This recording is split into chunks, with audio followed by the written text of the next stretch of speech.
Bruno Silva, cientista político, hoje com a gente, iniciando essa semana, que é uma semana, a gente pode dizer, decisiva, pensando na Câmara dos Deputados Federais, considerando que parte dos deputados também são candidatos em seus municípios. Bruno, seja bem-vindo. Olá, muito bom dia, Sandra, muito bom dia, Felipe Pereira e, claro, os nossos queridos ouvintes CBN Campinas. Você sabe que essa história, viu, Sandra, de que muitos saíram para candidato, tem um dado curioso, né? Uhum. Nós tivemos alguns parlamentares que voltaram para os municípios para disputar a eleição para vereador, né? E isso teve a ver principalmente pelo fato de que, de acordo com as novas regras, né, como o núcleo é o partido político, já não pode mais coligação, tem toda essa confusão e imbróglio em alguns casos também de federação partidária, deu muita treta, vamos dizer assim, localmente para configurar as chapas aí. Teve alguns que voltaram, inclusive, com essa expectativa de tentar, de algum modo, alavancar a votação dos seus partidos políticos, porque, obviamente, acredito eu, que mesmo que venham a vencer as eleições para vereador, não deixariam uma cadeira na Câmara dos Deputados em Brasília para voltar para os seus municípios, né, para os seus redutos eleitorais aí. Então é nitidamente, claramente uma estratégia, né? Fora aqueles que, obviamente, como você muito bem disse, voltaram para disputar as eleições, mas na perspectiva de serem prefeitos, né, ou Uhum. prefeitas, aí, de conseguirem avançar à frente dos executivos municipais. E aí tem várias pendências no contexto nacional em relação ao que precisa ainda ser votado, que a gente não sabe se eles estão lá ou cá, né? Se estão pensando nesse cenário nacional ou mais focados mesmo na campanha municipal. Pois é, eu acho que tem no Congresso uma agenda longa aí para ser votada, né? A gente sabe que tem ainda as questões relativas à implementação da reforma tributária, alguns aspectos precisam ser regulados ainda que não foram. Tem um debate também, que é um debate importante sobre a desoneração da folha de pagamento dos 17 setores econômicos lá, que o projeto já foi e voltou e no final das contas ainda não conseguiu se avançar a contento. Tem um debate, que é um debate de bastidor, que envolve muitos dos interesses dos parlamentares e faz com que parte esteja alocada nos municípios e outra parte esteja muito concentrada em Brasília, fazendo lobby para os próximos candidatos à presidência, né, da Câmara dos Deputados. Então, tem alguns que estão muito mergulhados nisso tudo, olhando para as eleições que importam até mais para eles, que serão as eleições ali de fevereiro de 2025, né? Quando o Arthur Lira, por exemplo, tem que deixar o bastão e outro vai Uhum. acabar entrando no lugar. E aparentemente estava tudo muito acertado, muito redondinho, né?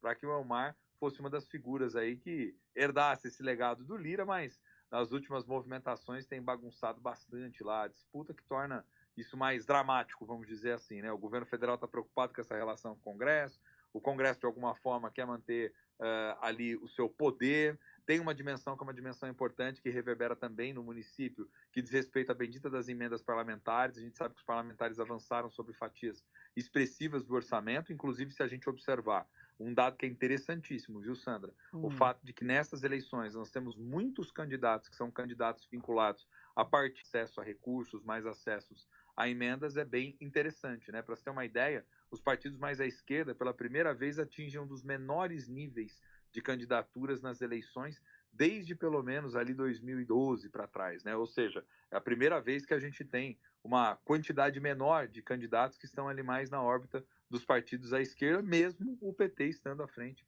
da presidência da República, né? Então isso revela, por um lado, o quanto essas estratégias dos congressistas de se beneficiarem a partir de Brasília, do quadro de emendas, traçarem relações diretas com os municípios, cria inclusive uma lógica de dependência dos entes municipais com essas figuras políticas que tentam aí preservar o seu poder de alguma forma, né?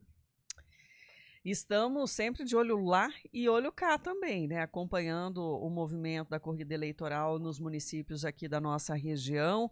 E estamos com a sabatina esta semana dos candidatos à prefeitura de Campinas. Temos também esta semana debate na próxima quinta-feira com os candidatos de Indaiatuba e até já abrindo também a possibilidade do eleitor da cidade fazer perguntas, né? Seja aqui para os candidatos de Campinas, nessa sabatina, que também o eleitor tem voz, assim como no debate de Indaiatuba, que será na quinta-feira, que o eleitor também pode ir lá na página do G1 Campinas para escolher um dos temas ou dois dos temas que fazem parte também desse debate. extremamente importante também os debates, as entrevistas aí como um todo, para poder ilustrar um pouco mais para o ouvinte, né, as ideias, as propostas, e também, às vezes, nos indignarmos, né, com algumas das respostas, alguns dos posicionamentos aí por parte dos candidatos e candidatas. Afinal de contas, a gente tem que criar um senso crítico, né, sobre aquilo que é crível e aquilo que, às vezes, até parece incrível, mas é impossível de ser colocado em prática, né? Então, acho que é importante a gente aproveitar desse momento, também trazer sugestões ali de pautas, de temas, de assuntos que nos importam em cada uma das cidades, e reforçando aqui para o nosso querido ouvinte também, que está com a gente no CBN Campinas, que nas quintas, né, nos debates que têm ocorrido das cidades da região de Campinas, eu entro também com o Marco Guarizo ao vivo para poder bater um papo, trazer todo o contexto do debate, as discussões pertinentes aí, né, Sandra? Isso mesmo. Muitos assuntos ainda para o longo da semana para a gente discutir nesse momento com o nosso cafezinho aqui. Bruno? Estamos só aquecendo ainda, meu povo, só começando a semana. Um abraço grande, Sandra, Felipe Pereira e, claro, os nossos queridos ouvintes. Até lá, Obrigada, Bruno. até 10h51. CBN, a rádio que toca notícia.